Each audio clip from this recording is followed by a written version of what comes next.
The title of today's talk is Losing Fat the Healthy Way. Notice it's not how to lose weight. Because many diets that people go on, the weight they lose is water and muscle. And muscle actually weighs more than the fat. I don't think I know anybody that wants to lose muscle.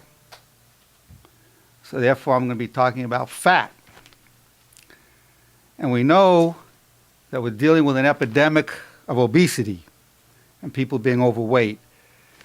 Those definitions are defined in terms of body mass index, which is our weight divided by our height in a metric system. So you're talking about weight in kilograms divided by height in meters.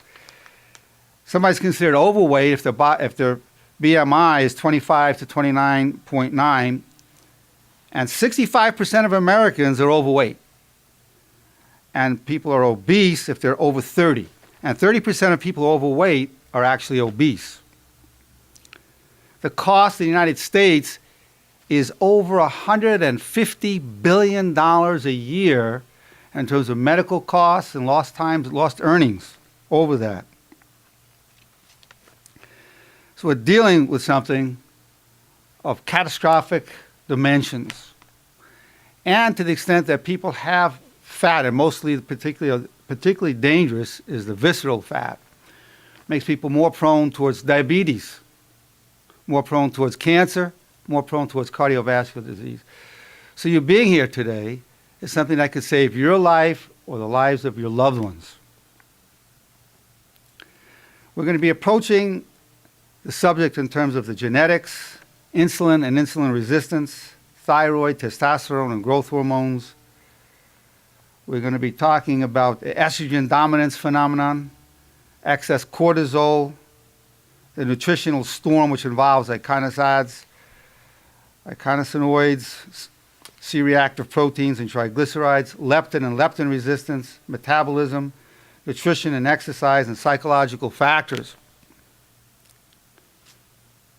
It turns out, and I've done a lot of research, in addition to which I myself lost 50 pounds 3 years ago, and I've kept it off.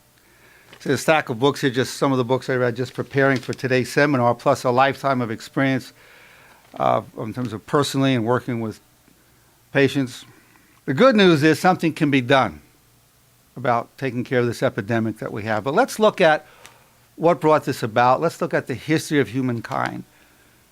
As we go back millions of years ago, or thousands of years ago, millions of years, how far back you want to go, we were hunters and gatherers. As we know, there were no supermarkets, and people would have to go out and hunt and kill, look for grubs and berries, moving, all the time moving. And then, unlike today, there were times of scarcity. There wouldn't be any food. So to survive, the genetic system developed to store fat as a source of energy during lean times. So the fat metabolism is extremely important for survival genetically for us. We're still living under that same genetic constitution where our system wants to store the fat for lean times. And one catch, in America, for the most part, for the average citizen, there aren't any lean times. People can go out to the grocery store, fast food places, whatever, get plenty of food. So we're dealing with an environmental situation that doesn't fit our genetic makeup to store fat for lean times. In addition to which, our bodies are geared for movement and running away so we don't get eaten by a tiger or destroyed by some other animal, or to chase them in a hunt, running.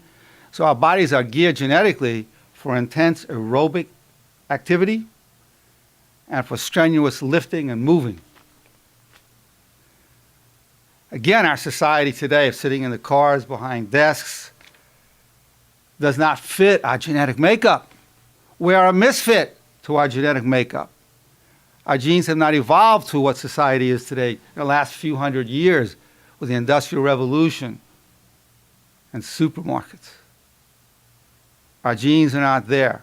So we have to do something to simulate what our genes were set up for.